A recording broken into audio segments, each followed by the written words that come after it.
સ્થાનિક સ્વરાજની ચૂંટણીમાં આજે દાવેદારી નોંધાવવાના છેલ્લા દિવસે કચ્છ જિલ્લાના રાપર તાલુકામાં પણ આ વખતે ત્રિપાખીઓ જંગ જામશે, જેમાં અમુક જગ્યાએ તો અપક્ષમાંથી પણ ઉમેદવારી નોંધાવવામાં આવે છે. રાપર તાલુકા પંચાયતની 24 બેઠકો અને જિલ્લા પંચાયતની 5 બેઠકો પરથી ફોર્મ ભરાયા હતા, જેમાં જિલ્લા પંચાયતના ફોર્મ પ્રાંત અધિકારી જે.આર. ગોહિલ પાસે તેમજ તાલુકા પંચાયતના 10 બેઠક માટે મામલતદાર કચેરીએ એચ.બી. વાઘેલા મામલતદાર પાસે તેમજ 14 બેઠકો માટે તાલુકા પંચાયત કચેરીમાં તાલુકા વિકાસ અધિકારી ખોડુભા વાઘેલા સમક્ષ રજૂઆત કરવામાં આવ્યા છે. હવે જોવાનું છે કે મતદાતાઓ 26 તારીખે વોટ આપી વિજયનો કળશ કોના ઉપર ઢોળે છે. સૌથી પહેલા તો હું ભારતીય જનતા પાર્ટીના શીર્ષ નેતૃત્વનો આભાર માનીશ કે રાપર તાલુકાની 5 જિલ્લા પંચાયત અને 24 તાલુકા પંચાયતની અંદર એકદમ પ્રમાણિક, નિષ્ઠાવાન અને યુવાન ઉમેદવારો મૂક્યા છે. એટલે પ્રદેશના શીર્ષ નેતૃત્વનો, જિલ્લાના નેતૃત્વનો, ધારાસભ્યશ્રીનો, તાલુકાના સૌ આગેવાનોનો ખૂબ ખૂબ આભાર માનીશ. સાથે સાથે તમે જ્યારે ત્રિપાંખીયા જંગની વાત કરી, મને લાગે છે ત્રિપાંખીયો જંગ કે કોઈ હરીફાઈ છે જ નહીં.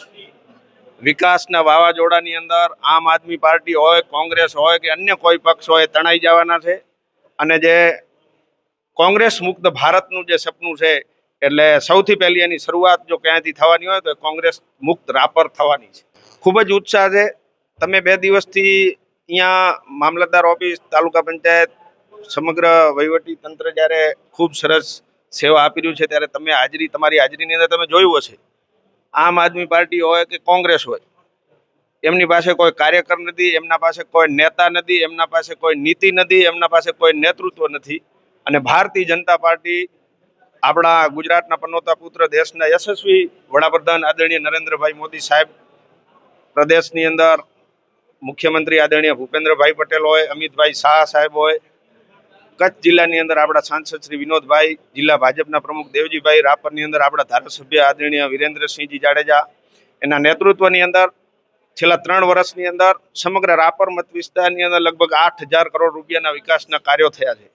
અને આ વિકાસના વાવાઝોડાની અંદર કોંગ્રેસ અને આમ આદમી પાર્ટી તણાઈ જવાની છે. અને બીજી તમારા મીડિયાના માધ્યમથી હું રાપર તાલુકાના સર્વે પ્રજાજનોને પણ અહીંયાથી એક સંદેશ આપવા માંગીશ કે તમને વિકાસ જોઈને આજે ખેડૂતો માટે હમણાં જ જે અતિવૃષ્ટિ થઈ, વરસાદ ઘણો થયો અને પાકની જે નુકસાની થઈ, સમગ્ર ભારતની અંદર આઝાદી પછી એટલે કે લોકશાહી આવી ત્યારથી પ્રથમ વખત ઐતિહાસિક જો કોઈ સહાય આપી હોય તો ગુજરાતની ભારતીય જનતા પાર્ટીની સરકારે આપી છે. હરેક ખેડૂત ખાતેદારને 2 હેક્ટરની મર્યાદામાં 44,000 રૂપિયા જો કોઈ આપ્યા હોય તો એ દેશની અંદર ગુજરાતની ભારતીય જનતા પાર્ટીની સરકારે આપ્યા છે. સાથે સાથે કોંગ્રેસ તો તમે સૌ જાણો છો, અત્યારે બંગાળની અંદર, આસામની અંદર પણ ચૂંટણી યોજાઈ રહી છે. ત્યાં પણ કોંગ્રેસ હતી નહીં, છે નહીં, અને સમગ્ર દેશની અંદરથી કોંગ્રેસનો સફાયો થયા છે. ત્યારે રાપરની અંદર પણ કદાચ 1-2 ઉમેદવાર જો કોઈ હરીફાઈમાં હોય તો એ આમ આદમી પાર્ટી છે. કોંગ્રેસનો 3જો નંબર જ આવવાનો છે અને કોંગ્રેસના દરેક ઉમેદવારની ડિપોઝિટ જવાની છે. એની પણ હું આપના માધ્યમથી ખાતરી આપું છું.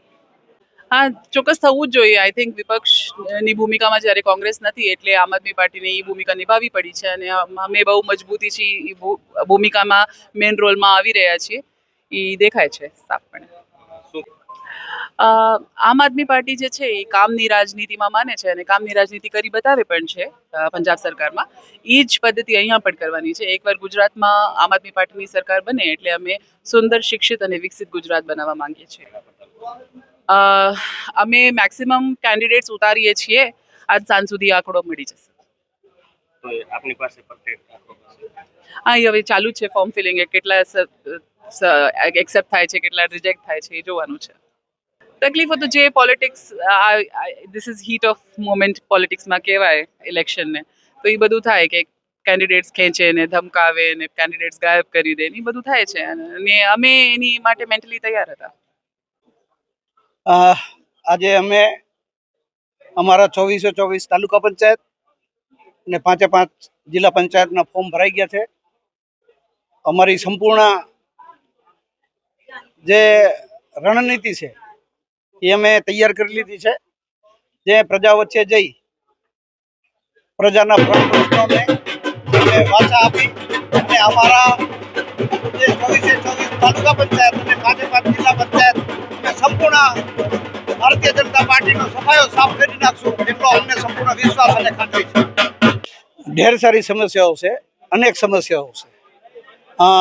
પાણીની સમસ્યા હોય, રોડની સમસ્યા હોય, રેશન કાર્ડની સમસ્યા હોય, જે સરકારી સહાયોની વાત હોય, ખાલી બણગા ફૂંકતા હોય, આ બધી સમસ્યાઓ ખૂબ સારી છે.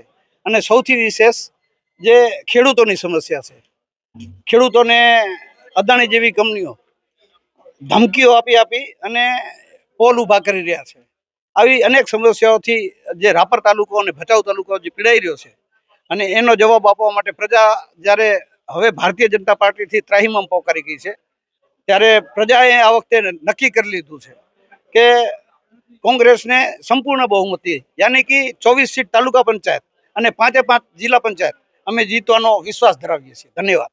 પબ્લિક દ્વારા વોટ આપ્યા પછી આપની પ્રથમ કામગીરી શું રહેશે? અમારી પ્રજાની વચ્ચે જઈ અને પ્રજાની સુખાકારી માટે જે કરવું પડે એ કરવા માટે અમે હંમેશા તત્પર રહીશું.